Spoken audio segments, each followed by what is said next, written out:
Hello everyone, welcome back to the Abhyasana program. Myself Dr. Karthik, faculty of Tharais Academy. In this session, we are going to discuss about the GS3 topic. So, ఈ రోజు మనం discuss చేయబోయే topic ఏంటమా that is the general studies paper 3. Okay, so before starting the session of Abhyasana let us know about the program details. ఒకసారి in డీటెయిల్గా Abhyasana program మనం discuss చేద్దాం. So this Abhyasana program is a daily mains answer writing series for the UPSC mains aspirants. ఎవరైతే UPSC mains ఎగ్జామినేషన్కి prepare అవుతున్నటువంటి అభ్యర్థున్నారో వారి కోసం ప్రత్యేకంగా ఈ యొక్క అభ్యాసన ప్రోగ్రామ్ అనేది రూపొందించబడిందమ్మా. So through this program we're going to provide almost all 6 months of test series. So మొత్తం ప్రోగ్రామ్ అంతా కూడా దాదాపుగా 6 నెలల వరకు ఉంటుంది. సో ఆల్మోస్ట్ ఆల్ 150 days వరకు మనం ఇన్ డీటెయిల్గా టెస్ట్ సిరీస్ని and one more amazing fact ఏంటంటే so entire test series was sponsored by the Tarayas academy. మొత్తం టెస్ట్ సిరీస్ అంతా కూడా తారాయస్ వాళ్ళు మీకు ఫ్రీ ఇనిషియేటివ్గా ఇవ్వడం అయితే జరుగుతుంది. ఓకే, సో ఇక అభ్యాసన ప్రోగ్రామ్ అనేది మనకి ప్రతిరోజు కూడా ఉంటుందమ్మా. సో ఎవ్రీడే మార్నింగ్ 9 AM కల్లా మన యొక్క YouTube channel, okay, so Tarayas YouTube channel ఏదైతే ఉంటుందో దాంట్లో మనం క్వశ్చన్ అప్లోడ్ చేస్తాము. అదేవిధంగా టెలిగ్రామ్ ఛానల్లో కూడా మనం క్వశ్చన్స్ని అయితే అప్లోడ్ చేయడం జరుగుతుంది. అండ్ ఈవినింగ్ 5 PM కల్లా మనకి ఇన్ డీటెయిల్డ్ ఆన్సర్ డిస్కషన్ అనేది కూడా మన యొక్క తారాయస్ యూట్యూబ్ ఛానల్లో అదేవిధంగా టెలిగ్రామ్ ఛానల్లో కూడా అప్లోడ్ చేయడం జరుగుతుంది. అండ్ దాంతోపాటు ఇన్ డీటెయిల్గా మనం మోడల్ ఆన్సర్ పీడిఎఫ్ని కూడా ప్రొవైడ్ చేయడం అయితే జరుగుతుందమ్మా. ఓకే, సో ఈ విధంగా మండే నుంచి ప్రోగ్రామ్ అనేది ఆల్మోస్ట్ ఆల్ 6 days ప్రోగ్రామ్ ఉంటుంది. So Monday to Saturday program అంతా కూడా మనకి మార్నింగ్ 9 AM కల్లా క్వశ్చన్స్ అప్లోడ్ అవుతాయి. అండ్ ఈవినింగ్ 5 PM కల్లా ఆన్సర్ డిస్కషన్స్ అనేవి కూడా మనకి అప్లోడ్ చేయడం జరుగుతుంది. ఓకేనా, సో ఈ విధంగా ప్రోగ్రామ్ అంతా కూడా మనకి వారానికి 6 రోజులుగా ఉంటుంది. అండ్ సండే మనకి ఎటువంటి సెషన్ అనేది ఉండదు. ఓకేనా, సో ఈ విధంగా ఎంటైర్ ప్రోగ్రామ్ అంతా కూడా స్ట్రక్చర్ చేయబడిందమ్మా. And coming to the objectives of the Abhyasana, అసలు అభ్యాసన ప్రోగ్రామ్ ఎందుకు, ఎవరికి ఉపయోగపడుతుంది, సో దీనివల్ల బెనిఫిట్స్ ఏంటి, ఏ విధమైనటువంటి అవుట్పుట్స్తో మనం అభ్యాసన ప్రోగ్రామ్ని తీసుకొస్తాము అనేటువంటి విషయాన్ని చూద్దాం. సో ఇక అభ్యాసన ఎవరైతే రాస్తున్నారో, ఎవరైతే రాయబోతున్నారో, సో ఇదంతా కూడా మీకు ఒక ఫ్రీ టెస్ట్ సిరీస్గా మీరు డిస్క్రైబ్ చేసుకోవచ్చు. ఎందుకంటే సో మార్కెట్లో మీరు వెళ్ళినట్టయితే so there is so much of costly test series అన్నీ కూడా ఉంటాయి. దాదాపుగా ఈచ్ టెస్ట్ సిరీస్ వచ్చేసి 20,000 నుంచి 30,000 వరకు ఉన్నాయి. సో ఎవరైతే పేద విద్యార్థులు ఉన్నారో, ఎవరైతే అన్అఫోర్డబుల్గా ఉన్నారో వాళ్ళందరికీ కోసం ప్రత్యేక మన తెలుగు స్టేట్స్ అభ్యర్థులు ఎవరైతే ఉన్నారో వాళ్ళకి ఒక ఫ్రీ టెస్ట్ సిరీస్ ఇనిషియేటివ్ని మనకు అభ్యాసన ప్రోగ్రామ్ ద్వారా తీసుకురావడం జరిగింది. అండ్ మొత్తం అభ్యాసన ప్రోగ్రామ్ అంతా కూడా మనకి బోత్ ఇంగ్లీష్ అండ్ తెలుగు ఎక్స్ప్లెనేషన్తో ఉంటుంది. సో దీనివల్ల తెలుగు మీడియం విద్యార్థులు కానివ్వండి, ఇంగ్లీష్ మీడియం విద్యార్థులు కూడా బెనిఫిట్ అయ్యేటువంటి విధంగా సో ప్రోగ్రామ్ అంతా కూడా డిజైన్ చేయడం జరిగిందమ్మా. సో ప్రతి ఒక్కరు కూడా ప్రోగ్రామ్ని మీరు రెగ్యులర్గా రాసినట్టయితే సో మ్యాక్సిమం బెనిఫిట్ అనేది ఉంటుంది. మీ యొక్క ఆన్సర్ రైటింగ్ స్కిల్స్ అనేవి కూడా ఓవరాల్గా 6 months ఆఫ్ టైంలో చాలా గణనీయంగా ఇంప్రూవ్ అయితే అవ్వడం జరుగుతుందమ్మా. ఓకేనా, సో ఖచ్చితంగా ఛానల్ని సబ్స్క్రైబ్ చేసుకోండి. సో దీని ద్వారా రెగ్యులర్గా మీకు అప్డేట్స్ అయితే రావడం జరుగుతున్నాం. ఓకేనా, right. So now let us discuss about the agenda of the program. ఒకసారి అభ్యాసన యొక్క ఎజెండాని మనం చూద్దాం.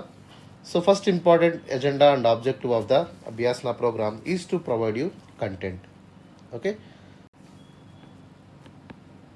సో కంటెంట్ని ఎట్లా ప్రొవైడ్ చేయాలి, కంటెంట్ని ఏ విధంగా ఎంట్రీ చేసుకోవాలి అనేటువంటి అంశాల మీద మన యొక్క అభ్యాసన ప్రోగ్రామ్ ఉంటుందమ్మా.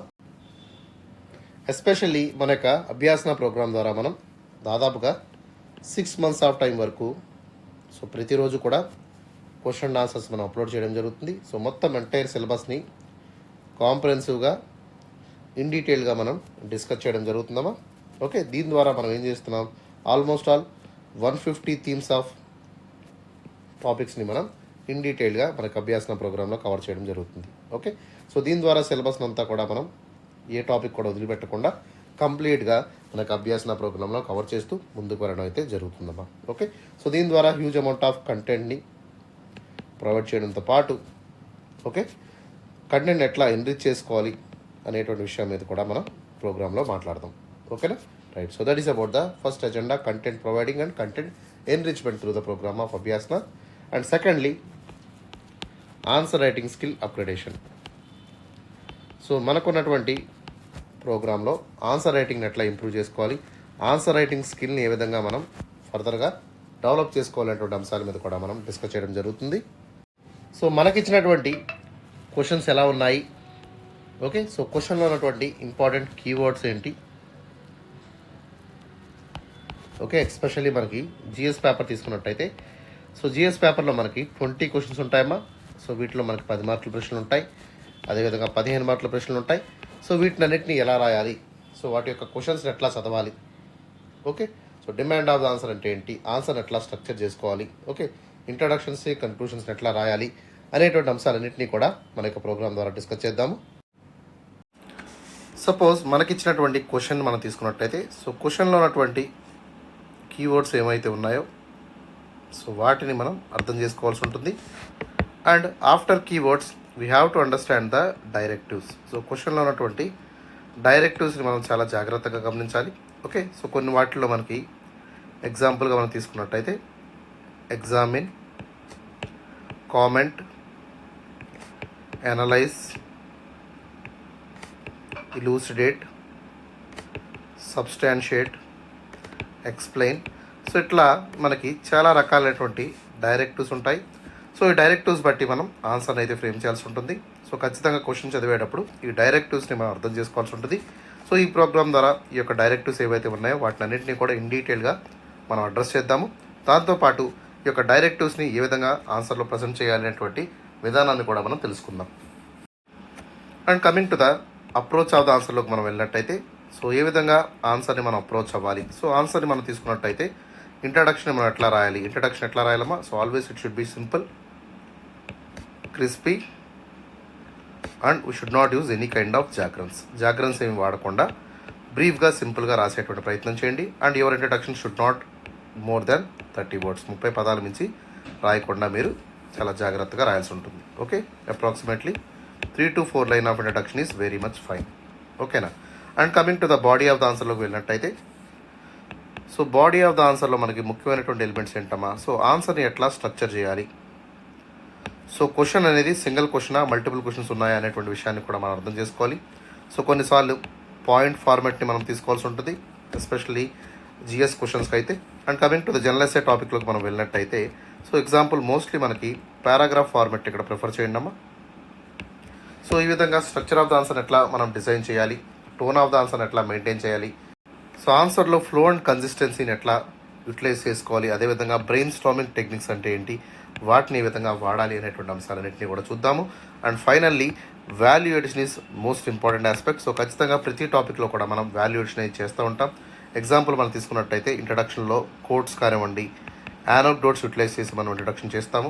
దాంతోపాటు బాడీలో మనకి diagrams, flow charts, tree diagrams. Okay, so ఈ విధంగా మనకి వాల్యూ ఎడిషన్ అనేది ఏ విధంగా చేయాలి, ఎట్లా చేయాలి అనేటువంటి అంశాలన్నింటినీ కూడా మనకు అభ్యాసన ప్రోగ్రామ్ ద్వారా మనం ఇన్ డీటెయిల్గా నేర్చుకుందాము. ఓకే, అండ్ ఫైనల్లీ కన్క్లూషన్ పార్ట్లోకి వెళ్ళినట్టయితే, సో కన్క్లూషన్ పార్ట్ ఎప్పుడూ కూడా మనకి ప్రామిసింగ్గా, పాజిటివ్గా, ప్రోగ్రెసివ్గా ఉండే విధంగా మీరు చూసుకోవాల్సి ఉంటుంది. అండ్ మొత్తం టాపిక్ని సమరైజ్ చేస్తూ కాంప్రహెన్సివ్గా మీరు కన్క్లూషన్ అయితే ప్రొవైడ్ చేయాల్సి ఉంటుంది. సో కన్క్లూషన్ కూడా మీరు 3 to 4 లైన్స్ అంటే 30 పదాలు దాటకుండా రాయాల్సి ఉంటుంది. Okay, so that is about the basic approach. ఇట్లా విధంగా మనం అప్రోచ్ అనేది రాయాల్సి ఉంటుంది. ఓకే, సో ఈ విధంగా మనకు ఆన్సర్ రైటింగ్ స్కిల్స్ని ఎప్పటికప్పుడు మనం ఇంప్రూవ్ చేసుకుంటాంతో పాటు, సో క్వశ్చన్ ఏ విధంగా రాయాలి, ఎట్లా రాయాలి, ఓకే, ఏ విధంగా రాస్తే ఎక్కువ మార్కులు వస్తాయి అనేటువంటి అంశాలన్నింటిలో కూడా మనకు ఎజెండా ఆఫ్ ద అభ్యాసం అనేది ఉంటుంది. ఓకేనా, right. And finally time management. So ఖచ్చితంగా టైంని ఎంత ఎఫెక్టివ్గా యూటిలైజ్ చేస్తున్నాం అనేది కూడా most important aspect of the Abhyasana program కింద ఉంటుంది. సో ఎందుకంటే టైంని మనం చాలా జాగ్రత్తగా యూటిలైజ్ చేయాలి. సో యూపీఎస్సీలో మనం ఎప్పుడైతే సక్సెస్ సాధించాలనుకుంటున్నామో, సో ఖచ్చితంగా ఆ సక్సెస్ అనేది మనకి ఎట్లా వస్తుందమ్మా. సో రెగ్యులర్ ప్రాక్టీస్ వల్ల టైంని ఎంత ఎఫెక్టివ్గా ఎఫిషియెంట్గా వాడుతున్నాం అనే దాన్ని బట్టి మనకి రిజల్ట్స్ అనేవి ఉంటాయి. ఓకే, సో దీనికోసం మీరు చేయాల్సింది ఏంటి, ప్రతిరోజు కూడా మీరు రెగ్యులర్గా ఆన్సర్స్ రాయడాన్ని ప్రాక్టీస్ చేయండి. ఓకే, మీరు స్టాప్ వాచ్ పెట్టుకొని సపోజ్ మనకు ఉన్నటువంటి క్వశ్చన్ ఏదైతే ఉందో 10 మార్కర్ క్వశ్చన్ కానివ్వండి, 15 మార్కర్స్ కానివ్వండి, జనరల్ ఎస్సే టాపిక్స్ ఏవైతే ఉన్నాయో వాటికి ఎంత టైం కేటాయించాలి, ఎంత టైంలో రాయాలి అనే దాని మీద రెగ్యులర్గా మీరు ప్రాక్టీస్ చేసినట్టయితే ఖచ్చితంగా మీరు టైంని 100% ఎఫెక్టివ్గా యూటిలైజ్ చేస్తారు. And you will able to get the results also. ఓకేనా. సో ఎగ్జాంపుల్ మనం తీసుకున్నట్టయితే జిఎస్ పేపర్లో మనకి 20 క్వశ్చన్స్ ఉంటాయమ్మా. వీటిలో 10 మార్కర్స్ ఉంటాయి, 15 మార్కర్స్ ఉంటాయి. అదేవిధంగా జనరల్ ఎస్సే పేపర్ తీసుకున్నట్టయితే దీంట్లో మనకి సెక్షన్ ఏలో 4 ప్రశ్నలు ఉంటాయి. దీని నుంచి ఒక క్వశ్చన్ మనం పిక్ చేసుకోవాల్సి ఉంటుంది. అదేవిధంగా సెక్షన్ బిలో మనకి 4 క్వశ్చన్స్ ఉంటాయి. దీంట్లోంచి ఒక క్వశ్చన్ని మనం రాయాల్సి ఉంటుంది. ఓకే, సో ఈ విధంగా మనకి 10 మార్కర్స్ని ఎట్లా రాయాలి, 15 మార్కర్స్ ఎంత టైంలో రాయాలి, అదేవిధంగా జనరల్ ఎస్సే టాపిక్ మనకి 125 మార్క్స్ ఉంటుంది. సో దీన్ని ఎట్లా రాయాలి అనేటువంటి అంశాలు మనం చూద్దాం. సో 10 మార్కర్స్కి మనం అట్లీస్ట్ 150 వర్డ్ లిమిట్లో రాయాల్సి ఉంటుంది. అండ్ యూపీఎస్సీ మీ నుంచి అట్లీస్ట్ 2 పేజీల ఆన్సర్ని ఎక్స్పెక్ట్ చేస్తుంది. అండ్ 10 మార్కర్స్కి ఇచ్చినటువంటి టైం లిమిట్లోకి మనం వెళ్ళినట్టయితే సో 7 to 8 minutes ఆఫ్ టైంలో మనం 10 మార్కర్స్ని కంప్లీట్గా ఫినిష్ చేయాల్సి ఉంటుందమ్మా. ఓకే, 15 మార్కర్స్లోకి వెళ్ళినట్టయితే 250 వర్డ్ లిమిట్ మనకు కనబడుతుంది. అండ్ 3 పేజీల ఆన్సర్ని యూపీఎస్సీ ఎక్స్పెక్ట్ చేస్తుంది. అండ్ టైం లిమిట్ వచ్చేసి 11 to 12 minutesలో మనం ఆన్సర్స్ని ఫినిష్ చేయాల్సి ఉంటుంది. అర్థమవుతుందా? అండ్ కమింగ్ టు ద 125 మార్క్స్లోకి వెళ్ళినట్టయితే జనరల్ ఎస్సే టాపిక్లోకి సో అరౌండ్ 1200 వర్డ్స్ వరకు మీరు ఆన్సర్ రాయాల్సి ఉంటుంది. ఓకేనా? అండ్ మీ నుంచి యూపీఎస్సీ 12 పేజీల నుంచి అంటే దాదాపుగా 12 నుంచి 14 పేజీల వరకు ఆన్సర్ మీరు రాసుకోవచ్చు. అండ్ టైం లిమిట్ వచ్చేసి మనకి 90 minutes అంటే 1.5 hour టైంలో మీరు కంప్లీట్గా సో ఈ విధంగా ఏ క్వశ్చన్ ఎంత టైం రాయాలో, ఎట్లా రాయాలో, ఓకే, సో ఏ విధంగా ప్రజెంట్ చేయాలి అనేటువంటి అంశాలన్నింటినీ కూడా ఈ యొక్క అభ్యాసన ప్రోగ్రామ్ ద్వారా మనం డిస్కస్ చేద్దాము. So that is about the agenda of the Abhyasana. So ఈ విధంగా మన యొక్క అజెండాస్ అనేవి ఉన్నాయి regarding the answer writing. So content enrichment and content providing is the first agenda. Second agenda is answer writing skill upgradation. And third agenda is time management skills. Okay, so now let us talk about the schedule of the Abhyasana. So Abhyasana program యొక్క షెడ్యూల్ని కూడా మనం చూద్దాం in డీటెయిల్గా. So program starts on every Monday. So ప్రతి సోమవారం Monday start అవుతుంది program and it will ends on Saturday. So మనకి ఎవ్రీడే మార్నింగ్ మనకి 9 AM కల్లా ప్రోగ్రామ్ అనేది స్టార్ట్ అవుతుంది. సో 9 AM కల్లా మన యొక్క తారాయస్ యూట్యూబ్ ఛానల్లో అదేవిధంగా టెలిగ్రామ్ ఛానల్లో క్వశ్చన్ని మనం అప్లోడ్ చేస్తాము. అండ్ ఈవినింగ్ 5 PM కల్లా డీటెయిల్డ్ ఆన్సర్ డిస్కషన్ అనేది కూడా మన యొక్క ఛానల్స్లో అప్లోడ్ చేయడం జరుగుతుంది. Okay, and coming to the day 1 షెడ్యూల్కి మనం వెళ్ళినట్టయితే so day 1 will be the Monday. So Monday మనం GS1 పేపర్ని ఇన్ డీటెయిల్గా డిస్కస్ చేస్తాము. టాపిక్స్లోకి వెళ్ళినట్టయితే దీంట్లో 6 సబ్ టాపిక్స్ ఉంటాయమ్మా. సో ఫస్ట్ టాపిక్ వచ్చేసి ఇండియన్ హిస్టరీ. సెకండ్ టాపిక్ వచ్చేసి వరల్డ్ హిస్టరీ.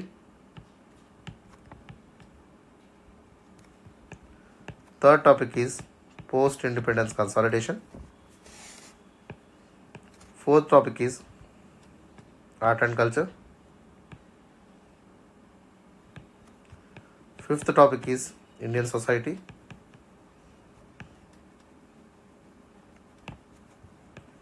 సిక్స్త్ టాపిక్ వచ్చేసి India and world geography. So మొత్తం 6 టాపిక్స్ని ఇన్ డీటెయిల్గా మండే మనం అభ్యాసన ప్రోగ్రామ్ ద్వారా కవర్ చేయడం అయితే జరుగుతుందమ్మా. ఓకేనా? So that is about the day 1 schedule of Abhyasana. Now let us talk about the day 2 schedule. So day 2 schedule will be the on Tuesday. మంగళవారం మనం GS2 పేపర్ని డిస్కస్ చేస్తాము. దీంట్లో మనకి 4 సబ్ టాపిక్స్ ఉన్నాయి. ఫస్ట్ టాపిక్ వచ్చేసి ఇండియన్ పాలిటీ. సెకండ్ టాపిక్ వచ్చేసి governance. Third topic వచ్చేసి social justice. And the last topic is international relations. Okay, మొత్తం 4 టాపిక్స్ని ఇన్ డీటెయిల్గా మనం మంగళవారం అభ్యాసనలో డిస్కస్ చేద్దాం. And coming to the day 3 schedule of Abhyasana. So day 3 will be the Wednesday. So Wednesday we are covering the GS3 paper. So GS3 పేపర్లో మనకి 6 topics ఉంటాయమ్మా. So first one is Indian economy.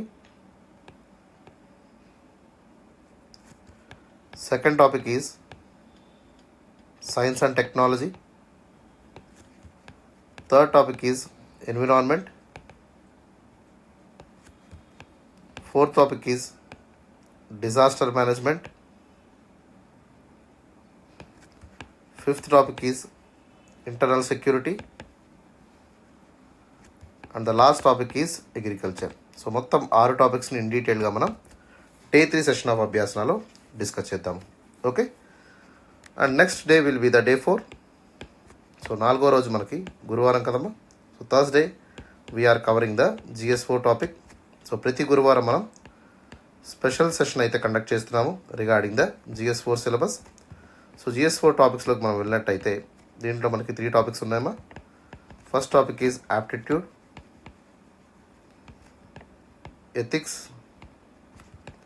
And integrity. So మొత్తం 3 టాపిక్స్ని in డీటెయిల్గా మనం discuss చేద్దాము. So all the concepts ఏవైతే ఉన్నాయో so కాన్సెప్చువల్గా మనం డిస్కస్ చేద్దాము. అదేవిధంగా కేస్ స్టడీస్ని కూడా ఇన్ డీటెయిల్గా సిలబస్ అంతా కూడా కవర్ చేస్తూ మనం తీసుకోవడం అయితే జరుగుతుంది. Okay, so at the same time దీనికి అడిషనల్గా ప్రీవియస్ ఇయర్ క్వశ్చన్స్ని కూడా మనం కవర్ చేయడం అయితే జరుగుతుంది. Okay, so all this will be done in the Thursday session of Abhyasana. And finally coming to the day 5 session of Abhyasana. So 5వ రోజు మనకి ఫ్రైడే కదమ్మా. So Friday we are conducting a special session on the general essay. So general essay మీద ప్రత్యేకమైనటువంటి special session అయితే మనం తీసుకోవడం జరుగుతుంది. సో మొత్తం మన సిలబస్ అంతా కూడా కాంప్రహెన్సివ్గా డిస్కస్ చేయడంతో పాటు ఆల్మోస్ట్ ఆల్ 25 థీమ్స్ని మనం ఈ యొక్క అభ్యాసన ప్రోగ్రామ్ ద్వారా 6 months ఆఫ్ టైంలో కంప్లీట్గా డిస్కస్ చేస్తూ సో అన్ని టాపిక్స్ని మ్యాక్సిమం కవర్ చేస్తూ మనకు ముందు వెళ్ళడం జరుగుతుంది. సో ఎస్పెషల్లీ సోషల్ పర్స్పెక్టివ్స్ కానివ్వండి, పొలిటికల్ కైండ్ ఆఫ్ ఎస్సైస్ కానివ్వండి, ఎథికల్ పర్స్పెక్టివ్ ఎస్సైస్, ఓకే, అదేవిధంగా హిస్టారికల్ ఎస్సైస్, వీటినన్నింటినీ కూడా కవర్ చేస్తూ ఓవరాల్గా ప్రోగ్రామ్ అంతా కూడా ముందుకు వెళ్ళడం జరుగుతుంది. Okay, so most of the times మనకి ఎథిక్స్ పేపర్లో కానివ్వండి, ఎస్ఐ పేపర్లో కానివ్వండి ఎక్కువగా స్టూడెంట్స్ ఎంఫసిస్ అనేది చేయరు. ఓకే, సో ఖచ్చితంగా ఈ రెండు కలిపి మనకి 500 మార్కులు ఉంటాయి కాబట్టి ప్రతి ఒక్కరు కూడా ఓకే. సో సపోజ్ జిఎస్లో మనకి 125 టార్గెట్ పెట్టుకోండి GS4లో. అదేవిధంగా జనరల్ ఎస్ఐలో కూడా మీరు 125 మార్క్స్ వచ్చే విధంగా మీరు ప్రాక్టీస్ అయితే రెగ్యులర్గా చేయండి అమ్మా. Okay, so this should be your target in the mains examination. So దీని యొక్క ఇంపార్టెన్స్ ఏంటంటే నేను చెప్పేది వినండి. సో జనరల్ ఎస్ఐ మనం తీసుకున్నట్టయితే 125 మార్క్స్ మీరు గెయిన్ చేస్తారు. ఓకే, GS4 నుంచి మీరు 125 చేస్తారు. ఇక్కడికి ఎంతమ్మా 250 మార్క్స్ వస్తాయి. ఆప్షనల్లో ఒక 300 మీరు తెచ్చుకున్నారనుకోండి, ఇక్కడికి ఎంత అవుతుంది 550 అవుతుంది. Okay, so GS1, GS2, GS3 నుంచి అట్లీస్ట్ మీరు 100 మార్క్స్ తెచ్చుకున్నారనుకోండి, సో ఇక్కడికి ఎంత అవుతుందమ్మా, ఇట్ విల్ బి అరౌండ్ 850. ఇంటర్వ్యూలో నుంచి మీకు ఒక 150 అనుకోండి. సో దాదాపుగా మన స్కోర్ ఎంత 1000 మార్కులు అంటే. So this should be your target for your mains examination. ఖచ్చితంగా ఎవరైతే మన యొక్క అభ్యాసన ప్రోగ్రామ్ రాస్తున్నారో వీళ్ళందరూ కూడా ఈ యొక్క టార్గెట్ అంటే టార్గెట్ 1000. సో మెయిన్స్ @1000 మార్క్స్ అనేటువంటి హ్యాష్ ట్యాగ్తో మీరు స్టార్ట్ చేయండి ప్రిపరేషన్. అర్థమవుతుందా? So nowadays hashtags are very famous కదా. సో అభ్యాసన @1000 అనేటువంటి హ్యాష్ ట్యాగ్తో మీరు వర్క్ చేయండి.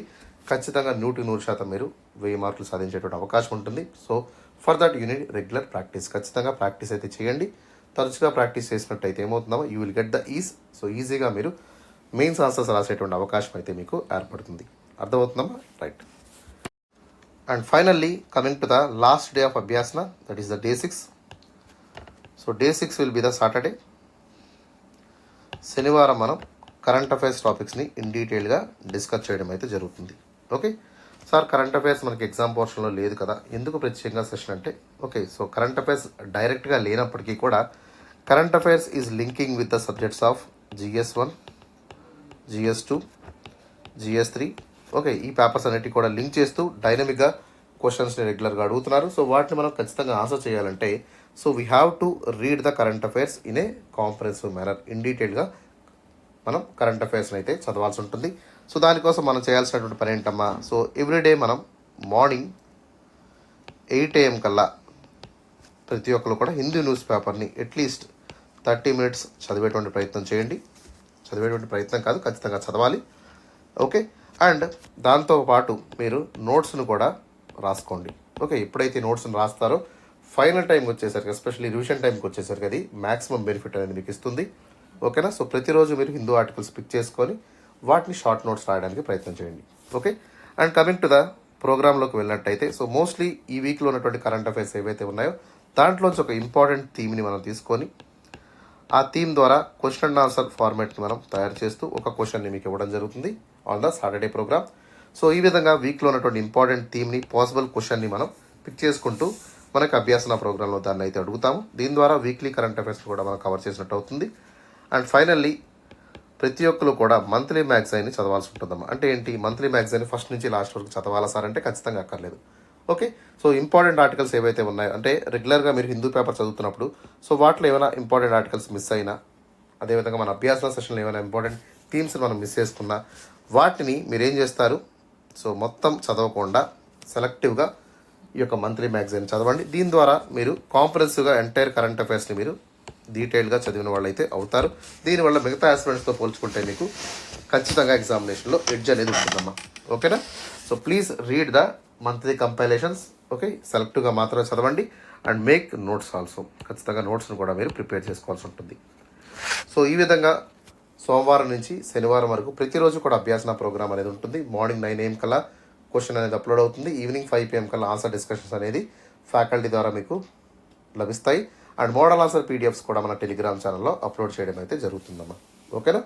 So that is about the agenda and schedule of the Abhyasana. Now let us move to the question of the day. ఈరోజు ప్రశ్న ఏంటో మనం చూద్దాం.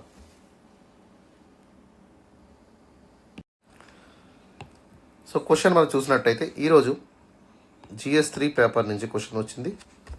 టాపిక్ వచ్చేసి ఎన్విరాన్మెంట్ పేపర్. సో ఎన్విరాన్మెంట్లోంచి బయోడైవర్సిటీ సబ్ టాపిక్లోంచి ఈ క్వశ్చన్ అడగడం జరిగిందమ్మా. సో జాగ్రత్తగా చూడండి. Examine the impact of trophy hunting on biodiversity and conservation efforts and discuss the measures required to regulate or mitigate it effects within the framework of sustainable environmental management. Okay, question మీరు జాగ్రత్తగా observe చేసినట్టయితే so ఇక్కడ biodiversity నుంచి question అడుగుతున్నారు. తరచుగా biodiversity నుంచి ఎక్కువగా questions వస్తున్నాయి. రిగార్డింగ్ ద హిమాలయన్ ఎకోసిస్టమ్ అని తీసుకున్న బయోడైవర్సిటీ ఆఫ్ వెస్టర్న్ ఘాట్స్ కానివ్వండి, లేదా బయోడైవర్సిటీ ఆఫ్ ఈస్టర్న్ ఘాట్స్ కానివ్వండి. ఓకే, దాంతోపాటు మనకి బయోడైవర్సిటీ యాక్ట్ మీద కొన్ని క్వశ్చన్లు వచ్చేటువంటి అవకాశం ఉంటుంది. సో ఇక్కడ క్వశ్చన్ ఏంటి, మనకి థీమ్ ఏంటి, trophy hunting. So trophy hunting అంటే ఇదేదో మనకి క్రికెట్లో ఉన్నటువంటి ట్రోఫీలు కాదమ్మా. Okay, trophy means the head of the animal or the smuggler ఎవరైతే ఉంటారో, స్మగ్లర్ కానివ్వండి, హంటర్ ఎవరైతే ఉంటాడో, so when they hunt the animals they will take their precious things. అంటే ఏంటి, వాడికి కావాల్సినటువంటి ప్రెషియస్ థింగ్స్ని తీసుకెళ్తాడు. సో దాన్నే మనం ఏమంటాం, ట్రోఫీ అంటాము. అంటే వాడు చంపేసి ఒక విజేతగా నేనేదో గెలిచాను అనుకొని ఆ యానిమల్ యొక్క హెడ్ కానివ్వండి, ఓకే లెగ్స్ కానివ్వండి, గోల్డ్ కానివ్వండి, ఇట్లాంటి వాటిని తీసుకుంటూ ఉంటాడు అనమాట. దాన్ని ఏమంటాం, ట్రోఫీ హంటింగ్ అంటాం. ఓకేనా? సో మీరు కొన్ని మూవీస్లో చూసుంటారు, లేదా పాత ప్రాక్టీసెస్లో మీ ఇళ్లలోనే కొన్నిసార్లు ఏమవుతుందమ్మా, డీర్ యొక్క యాంట్లర్స్ కానివ్వండి, ఓకే, లేదా పులి యొక్క చర్మాలు, అదేవిధంగా ఎలుకబంటి యొక్క గోళ్ళు, పులి గోళ్ళు, ఓకే, ఇట్లాంటివన్నీ కూడా మన ఇళ్లలో కనబడుతూ ఉంటాయి. సో వీటిని ఏమంటామమ్మా, this is called the trophies అంటాం. సో ఇక హంటింగ్ చేసేటప్పుడు ఈ ట్రోఫీస్ కోసం వాళ్ళు ప్రయత్నిస్తూ ఉంటారు. అండ్ ఈ యొక్క ప్రాక్టీస్ అనేది కొన్ని వేల సంవత్సరాల నుంచి అయితే మనకి జరుగుతుంది. ఓకే, బట్ దీనివల్ల జరిగేటువంటి ఇంపాక్ట్ ఏంటి, ఏ విధంగా బయోడైవర్సిటీ మీద ఈ యొక్క ట్రోఫీ హంటింగ్ అనేది ఇంపాక్ట్ పడుతుంది, సో కన్జర్వేషన్ ఎఫర్ట్స్ మీద ఎట్లాంటి నష్టం చేస్తుంది అనేటువంటి అంశాన్ని మనం ఎగ్జామిన్ చేయాల్సి ఉంటుంది. And we have to discuss the measures to regulate this trophy hunting. Okay, ఈ ట్రోఫీ హంటింగ్ని ఎట్లా రెగ్యులేట్ చేయాలి, ఏ విధంగా బయోడైవర్సిటీని మనం పెంపొందించుకోవాలి, దాంతోపాటు సస్టైనబుల్ ఎన్వైరన్మెంటల్ మేనేజ్మెంట్ ఏ విధంగా తీసుకురావాలి అనేటువంటి అంశం మీద ఇక్కడ క్వశ్చన్ని 15 మార్కుల ప్రశ్నగా అడిగారు. సో మనం అట్లీస్ట్ 250 వర్డ్ లిమిట్లో ఆన్సర్ రాయాల్సి ఉంటుంది. అండ్ యూపీఎస్సీ మన నుంచి 3 పేజీల ఆన్సర్ ఎక్స్పెక్ట్ చేస్తుంది. దాంతోపాటు మనకున్నటువంటి టైం లిమిట్ ఎంతమా 11 to 12 minutes లోపు మనం ఆన్సర్ని కంప్లీట్గా ఫినిష్ చేయాల్సి ఉంటుంది. ఓకే, సో ఈ విధంగా మీరు ఈ ప్రోటోకాల్స్ అన్నింటినీ కూడా గుర్తుపెట్టుకోండి. అర్థమవుతుందమ్మా? అండ్ కమింగ్ టు ద అప్రోచ్లోకి వెళ్ళినట్టయితే, సో ఇంట్రడక్షన్లో మీరు ఏం రాయాలి, so we have to discuss the trophy hunting. So trophy hunting అంటే ఏంటి అనేటువంటి విషయాన్ని మీరు మాట్లాడాల్సి ఉంటుంది. సో ఏ విధంగా ఈ యొక్క హ్యూమన్స్ ఏం చేస్తున్నారు, so they were practicing the killing of animals for their sport activity కానివ్వండి, లేదా ప్లెజర్ వల్ల కానివ్వండి. సో వీటి చేస్తూ ఏం చేస్తున్నారు, ఆ యొక్క యానిమల్స్ యొక్క వైటల్ పార్ట్స్ ఏవైతే ఉన్నాయో వాటిని ట్రోఫీస్ కింద కలెక్ట్ చేసుకొని వీళ్ళు తీసుకువెళ్తున్నారు. ఓకే, సో ఈ ప్రాక్టీస్ని ఏమంటాం మనం, ట్రోఫీ హంటింగ్ అంటాము. సో ఈ ట్రోఫీ హంటింగ్ వల్ల ఏమవుతుందమ్మా, సో బయోడైవర్సిటీ అనేది దెబ్బతింటుంది. దాంతోపాటు so it is able to promote some kind of violence and also wildlife ప్రిజర్వేషన్కి చాలా నష్టం చేకూరుస్తుంది. దాంతోపాటు ఎథికల్ కాంట్రవర్సీని కూడా మనకి చాలా పెద్ద మొత్తంలో మూటగట్టుకుంది అనేటువంటి విషయాన్ని ఇక్కడ ఇంట్రడక్షన్లో మీరు బ్రీఫ్గా మెన్షన్ చేయండి అమ్మా. ఓకేనా? సో కొంతమంది ఏమంటారు, దీనివల్ల టూరిజం అనేది డెవలప్ అవుతుంది, అక్కడ ఉన్నటువంటి లోకల్ పీపుల్కి ఉపాధి దొరుకుతుంది అనేటువంటి వాదన ఉంది. But some of the other ఎన్వైరన్మెంటలిస్టులు ఏం చెప్తారంటే సో దీనివల్ల ఎథికల్ కన్సర్న్స్ ఉన్నాయి, వైల్డ్ లైఫ్ ప్రిజర్వేషన్ అనేది దెబ్బతింటుంది, బయోడైవర్సిటీ డ్యామేజ్ అవుతుంది అనేటువంటి వాదన కూడా ఉంది. సో ఇక డ్యూయల్ రోల్ ఇన్ కన్జర్వేషన్ అనేటువంటిది మనం చూద్దాం.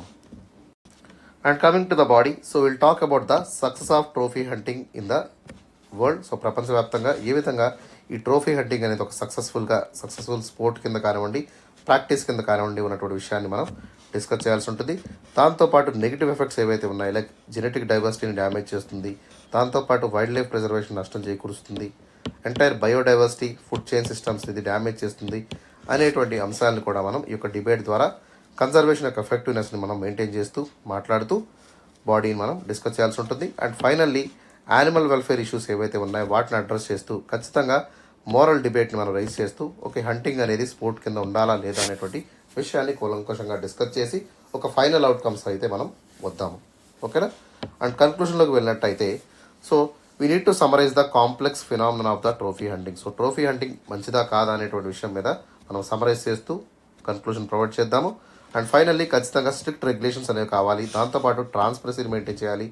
Okay, and alternative conservation efforts ఏవైతే ఉన్నాయో వాటిని కూడా ఎక్స్ప్లోర్ చేస్తూ ఓకే వాటి మీద ఫండింగ్ అనేది పెంచుకోవాల్సి ఉంటుంది. అండ్ దీంతోపాటు ఎకనామిక్ అండ్ ఎథికల్ కన్సిడరేషన్స్ కూడా బ్యాలెన్స్ చేసుకుంటూ ముందుకు వెళ్తేనే మనకి దీని మీద ఖచ్చితంగా మనం ఒక వయబిలిటీని, సస్టైనబిలిటీని అయితే మెయింటైన్ చేయగలుగుతాం.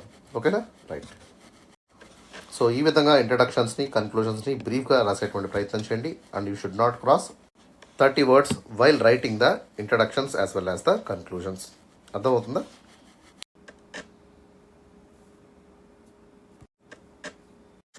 సో ఇంకా ఎవరైతే మన ఛానల్ని సబ్స్క్రైబ్ చేసుకోలేదో వెంటనే యూట్యూబ్లోకి వెళ్ళి మన ఛానల్ని సబ్స్క్రైబ్ చేసుకోండి. దాంతోపాటు okay so please follows in the Instagram. So ఇన్స్టాగ్రామ్లో కూడా ప్రతిరోజు అప్డేట్స్ ఉంటాయమ్మా. సో ఇన్స్టాగ్రామ్ని ఫాలో చేయండి. దాంతోపాటు మా పేజెస్ ఏవి ఉంటే వాటిని మీరు లైక్ చేసినట్టయితే that will be more helpful for us. And finally మన యొక్క ఛానల్ అనేది టెలిగ్రామ్లో కూడా ఉంది. So any kind of PDFs మన యొక్క తారాయస్ అభ్యాసన ప్రోగ్రామ్ కానివ్వండి లేదా ఇతర సంబంధించినటువంటి పీడిఎఫ్స్ ఏవైతే ఉన్నాయో వీటినన్నింటినీ కూడా మీరు టెలిగ్రామ్లో యాక్సెస్ చేసుకోగలుగుతారు. You can able to download them and you can able to use for the future reference also. Okay, and finally నేను చెప్పేది ఏంటంటే సో మన ఛానల్ని యూట్యూబ్లోను, టెలిగ్రామ్లోను, అదేవిధంగా ఇన్స్టాగ్రామ్లోను మీరు ఫాలో చేయండి అమ్మా. ఓకేనా? So let us start the answer. ఒకసారి మనం ఇంట్రడక్షన్ చూద్దాం. The debate over the trophy hunting is quiet controversial since many years. So దాదాపుగా కొన్ని డెకేడ్స్ నుంచి ఈ యొక్క ట్రోఫీ హంటింగ్ మీద డిబేట్ అనేది జరుగుతుంది. సో దీనివల్ల కొంతమందికి లాభం కలుగుతుంది, there will be some pros and there will be some cons regarding the trophy hunting. కొంతమందికి లాభం చేకూరిస్తే కొంతమందికి ఇది చాలా నష్టం అనేది వాదనగా మనకి కనబడతా ఉంది. సో ఎగ్జాంపుల్ మనం తీసుకున్నట్టయితే it has huge impact on biodiversity and secondly genetic డైవర్సిటీని కూడా ఇది ఇంపాక్ట్ చేస్తుంది. సో దీని ద్వారా so conservation of wildlife efforts ఏవైతే ఉన్నాయో వాటన్నిటినీ కూడా మనం డైల్యూట్ చేసిన వాళ్ళు అవుతాము. So it's a highly polarised issue అనేటువంటి విషయాన్ని మనం చూడాల్సి ఉంటుంది. అండ్ కొంతమంది సపోర్టర్స్ ఏం చేస్తున్నారమ్మా, so it is very important. So ఖచ్చితంగా దీనివల్ల ఏమవుతుంది, vital funding for the conservation ఇనిషియేటివ్స్కి మనకి డబ్బులు అనేవి దొరుకుతున్నాయి. అంటే ఒక స్పోర్ట్ కింద మనం చూసినప్పుడు దీని ద్వారా కొంత రెవెన్యూ జనరేట్ అవుతుంది. సో ఈ యొక్క రెవెన్యూ జనరేషన్ ద్వారా కన్జర్వేషన్ ఎఫర్ట్స్ని మనం ఫర్దర్గా ఇంక్రీజ్ చేసుకోవచ్చు. దాంతోపాటు ఎకనామిక్ బెనిఫిట్స్ని ఆ లోకల్ కమ్యూనిటీస్కి ఇచ్చేటువంటి అవకాశం అనేది కూడా మనకి ఏర్పడుతుంది అనేటువంటి వాదన కూడా ఉంది. But majority of the people చెప్పేది ఏంటంటే so critics is especially talking about the ethical issues. So దీనివల్ల ఎథికల్ ఇష్యూస్ అనేవి ఉన్నాయి. సో ఖచ్చితంగా ఈ యొక్క యానిమల్స్ని మనం హార్మ్ చేయడం అనేది సో ఇది అనెథికల్గా ఉంటుంది. Okay, it is a kind of unethical behaviour అనేటువంటి విషయాన్ని కూడా క్రిటిక్స్ మనకి ఇక్కడ చెప్తున్నారు. దీంతోపాటు వైల్డ్ లైఫ్ పాపులేషన్ యొక్క డెన్సిటీ కానివ్వండి, గ్రోత్ అండ్ డెవలప్మెంట్ అనేది కూడా మనకి తగ్గిపోయేటువంటి ప్రమాదం ఉంది. అల్టిమేట్గా స్పీషీస్ ఎక్స్టెన్షన్ వైపు వెళ్ళేటువంటి ప్రమాదం కూడా ఉంటుంది అనేటువంటి వాదన క్రిటిక్స్లో ఎక్కువగా మనకి వినపడతా ఉంది. ఓకేనా? So that is about the introduction of the particular topic. So ఇంట్రడక్షన్ని మీరు ఏం చేస్తారమ్మా, 3 to 4 లైన్స్లో మాత్రమే రాయండి and you should not cross 30 words. Okay, and coming to the body of the ఆన్సర్లోకి వెళ్ళినట్టయితే సో ఏ విధంగా మనకి ట్రోఫీ హంటింగ్ అనేది ఓకే ఏ విధంగా ఎకనామికల్గా మనకి వైబుల్ అనేటువంటి విషయాన్ని చూద్దాం. So trophy hunting is often prized and it is mostly seen in the Africa and Asia. So Africa, ఏషియాలో మనకి significant amount of trophy hunting అనేది జరుగుతుంది. సో దీనివల్ల ఏమవుతుందమ్మా, చాలా పెద్ద మొత్తంలో రెవెన్యూని మనం జనరేట్ చేసుకోవడానికి అవకాశం ఏర్పడుతుంది. సో ఈ రెవెన్యూ జనరేషన్ వల్ల లోకల్ పీపుల్కి ఉపాధి, ఎంప్లాయ్మెంట్ ఆపర్చునిటీస్ మనం కల్పించవచ్చు. దాంతోపాటు కన్జర్వేషన్ ఎఫర్ట్స్ని కూడా ఫర్దర్గా ఏ యానిమల్ని మనం సేవ్ చేయాలో సో వాటి మీద ఎఫెక్టివ్గా మనం కన్జర్వేషన్ ఎఫర్ట్స్ తీసుకునేటువంటి అవకాశం ఉంటుంది. So in Africa it is estimated that the trophy hunting generates almost all $190 million to $326 million annually. ఎంత పెద్ద మొత్తంలో మనకి ట్రోఫీ హంటింగ్ వల్ల ఉపాధి అనేది లభిస్తుంది. దాదాపుగా ఈ యొక్క ట్రోఫీ హంటింగ్ వల్ల 53,400 మందికి ఉపాధి కలుగుతుంది, జాబ్స్ అనేవి రావడం జరిగింది. సో దీనివల్ల సిగ్నిఫికెంట్ అమౌంట్ ఆఫ్ జీడిపి అనేది ఆఫ్రికన్ నేషన్స్కి, ఏషియన్ కంట్రీస్కి అయితే రావడం జరుగుతుంది. అదేవిధంగా కన్జర్వేషన్ ఫండింగ్ కూడా చాలా పెద్ద మొత్తంలో మనీ అనేది సో వీటి నుంచి అయితే ప్రొవైడ్ చేయడం అయితే జరుగుతుంది. Okay, so this financial support is very crucial for the survival of many protect areas. So చాలా ప్రొటెక్ట్ ఏరియాస్ ఏవైతే ఉన్నాయో లైక్ నేషనల్ పార్క్స్ కానివ్వండి, వైల్డ్ లైఫ్ శాంక్చురీస్ కానివ్వండి, అదేవిధంగా టైగర్ రిజర్వ్స్ ఏవైతే ఉన్నాయో ఇండియాలో, సో అట్లాంటి వాటికి మనం ఖచ్చితంగా కన్జర్వేషన్ని పెంచేటువంటి అవకాశం ఉంది. ఎలిఫెంట్ కారిడార్స్ని మనం ఇంప్రూవ్ చేసుకోవచ్చు. ఓకేనా, సో యాంటీ పోచింగ్ ఎఫర్ట్స్ని మనం ఇక్కడ ఎఫెక్టివ్గా ఫండ్ చేసేటువంటి అవకాశం కూడా మనకి దక్కుతుంది. ఓకే, సో ఈ విధంగా ట్రోఫీ హంటింగ్ వల్ల ఓకే ఫైనాన్షియల్ కాంట్రిబ్యూషన్స్ పెరుగుతాయి, ఎకనామిక్ వైబిలిటీ పెరుగుతుంది, దేశం అభివృద్ధి చెందుతుంది అనేటువంటి అంశాన్ని కొంతమంది చెప్తున్నారు. This is one kind of approach. So case studies మనం తీసుకున్నట్టయితే సో స్పీషీస్ కన్జర్వేషన్ సక్సెస్ని మనం మాట్లాడదాం. So there is a rhino called southern white rhino in South Africa. So ఈ సదరన్ వైట్ రైన్ ఏదైతే ఉందో సో ఇది notable example of trophy hunting.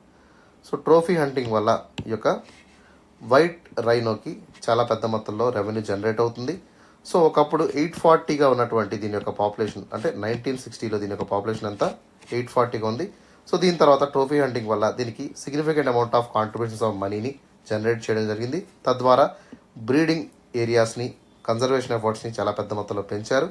ఓకేనా, సో ప్రస్తుతం వీటి యొక్క సంఖ్య ఎంత ఉందమ్మా, 18,000 పైనే మనకి ఈ యొక్క సదరన్ వైట్ రైనోస్ అనేవి మనకి ఆఫ్రికాలో కనబడుతున్నాయి. So south Africa alone makes the home of 93% of the world's white rhino. అంటే ఏంటమ్మా, ఈ యొక్క ట్రోఫీ హంటింగ్ వల్ల significant amount of financial contributions వల్ల మనం స్పీషీస్ కన్జర్వేషన్ని సక్సెస్ఫుల్గా మనం చేయొచ్చు అనేటువంటిది కేస్ స్టడీ ద్వారా మనం ఈ యొక్క ఎగ్జాంపుల్ ద్వారా మనం సో ఎట్లాంటి బెస్ట్ రిజల్ట్స్ అనేవి మనం ట్రోఫీ హంటింగ్ ద్వారా తీసుకురావచ్చు అనేటువంటి అంశాన్ని క్లియర్ కట్గా ఎగ్జాంపుల్ ద్వారా మనం వివరించాము. ఓకే, అండ్ సెకండ్ ఇంపాక్ట్ ఏంటంటే బయోడైవర్సిటీ అండ్ ఎకలాజికల్ ఇంపాక్ట్స్. ఇవన్నీ కూడా నెగిటివ్ ఇంపాక్ట్స్ కింద వస్తాయి. So there is huge amount of negative impact on genetic diversity. అదేవిధంగా పాపులేషన్ డైనమిక్స్ని కూడా ఇది చాలా పెద్ద మొత్తంలో మార్పు చేసేటువంటి అవకాశం ఉంది. సో ట్రోఫీ హంటింగ్ ఏదైతే ఉందో it is significantly affecting the genetic diversity of the animals. So social structure కానివ్వండి, ఓకే వాటి యొక్క పాపులేషన్స్ కానివ్వండి, ఇవన్నీ కూడా సిగ్నిఫికెంట్ అమౌంట్ ఆఫ్ డ్యామేజ్ కలిగిస్తుంది.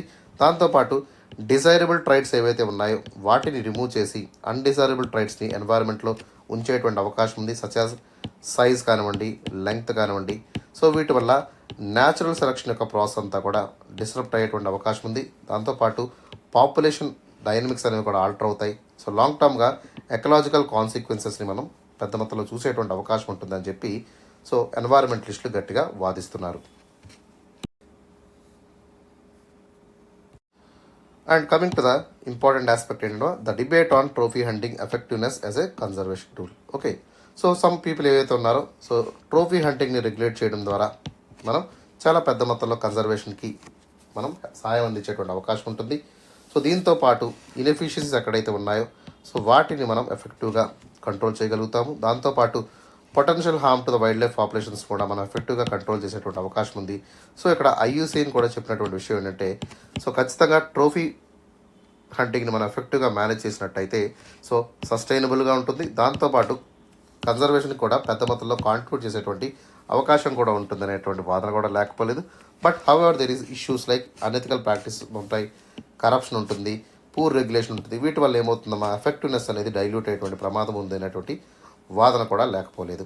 ఓకేనా, సో ఈ విధంగా మనకి ఖచ్చితంగా ఛాలెంజెస్ అన్నింటినీ కూడా మెన్షన్ చేస్తూ మనం డిస్కషన్ చేయాల్సి ఉంటుంది. అండ్ నెక్స్ట్ ఇంపార్టెంట్ పాయింట్ ఏంటమ్మా ethical considerations and animal welfare. Okay, so trophy hunting అనేది significant amount of ethical implications కలిగి ఉంటుంది. సో ఎస్పెషల్లీ ఎవరైతే యానిమల్ లవర్స్ ఉంటారో so they will have so much of concerns regarding their welfare. Wildlife conservation, animal welfare మీద వీళ్ళు చాలా పెద్ద మొత్తంలో వీళ్ళ మీద టార్గెట్ చేస్తున్నారు. So many animals targeted by the trophy hunters and they are suffering the prolonged death. So వీటి వల్ల ఏమవుతుందో మా వైలెన్స్ అనేది క్రియేట్ అవుతుంది. Okay, so rise of serious concerns, ఒక ఎంపతి అనేది లేకపోవడం, ఓకే ఎట్లాగ యానిమల్స్ని మొత్తం మనం ఒక ఆబ్జెక్ట్స్గా ట్రీట్ చేయడం అనేది కూడా సో వీళ్ళకి ఒక సీరియస్ కన్సర్న్గా వాళ్ళు మాట్లాడుతున్నారు. దాంతోపాటు అన్రెగ్యులేటెడ్ హంటింగ్ ఏదైతే ఉందో ఎస్పెషలీ ఫర్ ఫుడ్ కానివ్వండి, ఓకే అదేవిధంగా ట్రోఫీ హంటింగ్ మీద ఎటువంటి రెగ్యులేషన్స్ అనేవి లేకపోవడం వల్ల, అంటే most of the trophy hunters ఏం చేస్తున్నారు, దే వేర్ ఇంక్రీజింగ్ దేర్ సఫరింగ్ని ఇంక్రీజ్ చేస్తున్నారు. ఓకే, దాంతోపాటు ఫ్రీక్వెంట్గా ఈ యొక్క ట్రోఫీ క్వాలిటీ కోసం యానిమల్స్ ఏం చేస్తున్నారు, ఎక్కువగా టార్చర్ చేస్తున్నారు అనేటువంటి విషయాన్ని కూడా మనం ఇక్కడ కొట్టిపారడానికి లేదు. So they were asking to bring strict measures to minimize the suffering తగ్గించాలి.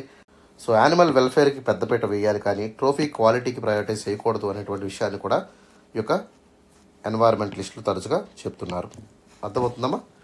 అండ్ నెక్స్ట్ ఇంపార్టెంట్ ఆస్పెక్ట్ ఏంటంటే moral and social implication. So ఈ యొక్క బియాండ్ వెల్ఫేర్ ఇష్యూస్ మనం పక్కన పెడితే ఈ యొక్క ట్రోఫీ హంటింగ్ వల్ల ఏమవుతుందమ్మా, సో ఎథికల్ క్వశ్చన్స్ అనేవి రైజ్ అవుతాయి. సో మన యొక్క క్రీడ కోసం, మన యొక్క వినోదం కోసం యానిమల్స్ని చంపాలా అనేటువంటి విషయాన్ని కూడా మనం ఇక్కడ అర్థం చేసుకోవాల్సి ఉంటుంది. So critics is completely arguing that so ఇదంతా కూడా కొలోనియల్ ప్రాక్టీసెస్, ఇదంతా రాతియుగం నాటి క్రీడలు అనేటువంటి విషయాన్ని వాళ్ళు చెప్పడం జరిగింది. So this is nothing but the exploitation of the nature and also it is creating huge amount of ethical డైలమాస్ని కూడా క్రియేట్ చేస్తున్నాయి. దాంతోపాటు మోడర్న్ కన్జర్వేషన్ వాల్యూస్కి ఇవి విరుద్ధంగా పనిచేస్తున్నటువంటి వాదన కూడా లేకపోలేదు. ఓకేనా? సో ఈ విధంగా మన యొక్క బాడీని అంతా కూడా ఇన్ డీటెయిల్గా స్ట్రక్చర్ చేస్తూ 1 by 1 పాయింట్స్ అన్నింటినీ కూడా ఎక్స్ప్లెయిన్ చేసుకున్నాం. Especially the pros regarding the trophy hunting and the cons regarding the trophy హంటింగ్ని కూడా మనం కవర్ చేశాము.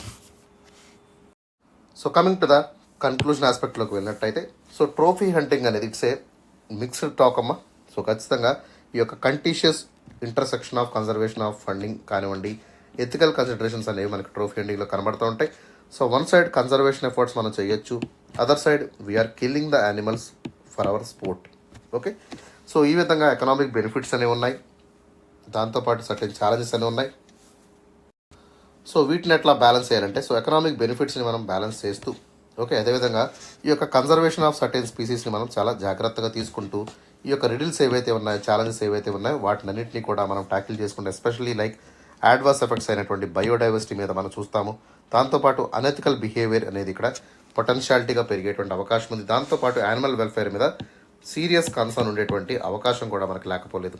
ఓకే, సో ఇక్కడ ట్రోఫీ హంటింగ్ ఏం చేస్తుందమ్మా, ట్రోఫీ హంటింగ్ అనేది సస్టైనబుల్ ఎన్వైర్మెంటల్ మేనేజ్మెంట్ సపోర్ట్ చేస్తుందంటే ఆబ్వియస్లీ ఖచ్చితంగా చేస్తుంది when it is regulated in a proper way. So strict regulations అంటే రూల్స్ అండ్ రెగ్యులేషన్స్ కానివ్వండి, గవర్నమెంట్ సైడ్ నుంచి ఎఫెక్టివ్ కేర్ ఉన్నప్పుడు ఆటోమేటిక్గా ఏమవుతుందమ్మా, సస్టైనబుల్గా ఇది జరుగుతుంది. బట్ ట్రాన్స్పరసీ అనేది కూడా మెయింటైన్ చేయాల్సి ఉంటుంది. సో ఎన్హాన్స్డ్ ట్రాన్స్పరసీ ద్వారా ఒక బెస్ట్ రిజల్ట్స్ని, బెస్ట్ అవుట్కమ్స్ని తీసుకొచ్చేటువంటి అవకాశం ఉంటుంది. అండ్ దాంతోపాటు అకౌంటబిలిటీని కూడా వీళ్ళు మెయింటైన్ చేయాలి. ఖచ్చితంగా accountability is very very important. So ఖచ్చితంగా ఎవరైతే ట్రోఫీ ప్రాక్టీసెస్ ఉంటాయో, అదేవిధంగా ఎన్వైరన్మెంటల్ లాస్ ఉంటాయో, వీటి మధ్య ఖచ్చితంగా ఒక బ్యాలెన్స్ అనేది ఉండాల్సి ఉంటుంది. Government also should be vigilant in maintaining this trophy hunting. Okay, దాంతోపాటు ఎడిషనల్గా మనం ఆల్టర్నేటివ్ కన్జర్వేషన్ ఫండింగ్ మెకానిజమ్స్ని కూడా ఆలోచించాల్సి ఉంటుంది. దాంతోపాటు ఈ యొక్క నెగిటివ్ ఇంపాక్ట్స్ని ఏ విధంగా మిటిగేట్ చేయాలి, బయోడైవర్సిటీని ఏ విధంగా ఇంక్రీజ్ చేయాలి, దాంతోపాటు లోకల్ కమ్యూనిటీస్కి ఏమైనా వైబుల్ ఆల్టర్నేటివ్స్ ఉన్నాయా, వీటి ద్వారా వాళ్ళకి ఎంప్లాయ్మెంట్ ఆపర్చునిటీని ఏ విధంగా పెంచవచ్చు, వాళ్ళ యొక్క లైఫ్ని ఏ విధంగా మార్చవచ్చు అనేటువంటి అంశాల మీద కూడా మనం కేస్ స్టడీస్ చేయాల్సి ఉంటుంది. సో ఖచ్చితంగా ఈ యొక్క కన్జర్వేషన్ హింజెస్ అనేది మనకి వెరీ వెరీ ఇంపార్టెంట్. కానీ ఫైనాన్షియల్ రిసోర్సెస్ అన్నీ కూడా కన్జర్వేషన్ ఎఫర్ట్స్ మీదే పెడుతున్నారా అనేటువంటి విషయాన్ని కూడా మనం ఆలోచించుకోవాలి. ఎస్పెషల్లీ ఈ యొక్క ఏజ్ ఓల్డ్ ప్రాక్టీస్ అయినటువంటి ట్రోఫీ హంటింగ్ ద్వారా సో చాలా పెద్ద మొత్తంలో మనకి ఫైనాన్షియల్ ఎయిడ్ వస్తున్నప్పటికీ కూడా ఎథికల్ స్టివార్డ్షిప్ని మనం జాగ్రత్తగా చూసుకోవాలి. దాంతోపాటు న్యాచురల్ రిసోర్స్ ఏవైతే ఉన్నాయో వాటిని అన్నింటినీ కూడా సస్టైనబుల్గా యూజ్ చేస్తూ ఫ్యూచర్ తరాలకు కూడా ఎటువంటి ప్రాబ్లం లేకుండా మనం ముందుకు తీసుకువెళ్ళగలిగితేనే ఈ యొక్క ట్రోఫీ హంటింగ్ని మనం ఇంకొంచెం ఫర్దర్గా ప్రొలాంగ్ చేసుకోవచ్చు. Otherwise it should B ended right now it self. Okay, so ఖచ్చితంగా ఎఫెక్టివ్గా సస్టైనబుల్గా దీన్ని చేయగలిగితేనే చేయాలమా, లేకపోతే దీనివల్ల చాలా నష్టాలు వచ్చేటువంటి ప్రమాదం అయితే లేకపోలేదు. ఓకేనా, సో దీని గురించే ఎన్వైరన్మెంటలిస్టులు పదే పదే చెప్తున్నారు. So we have to be sustainable, we have to be very cautious and vigilant in promoting the trophy hunting. So that is all about for the today session. Okay, I hope మీకు అందరికీ అర్థమైంది అనుకుంటున్నాను. So ఏదైనా doubt ఉన్నట్టయితే comment సెక్షన్లో మీరు comment చేయండి.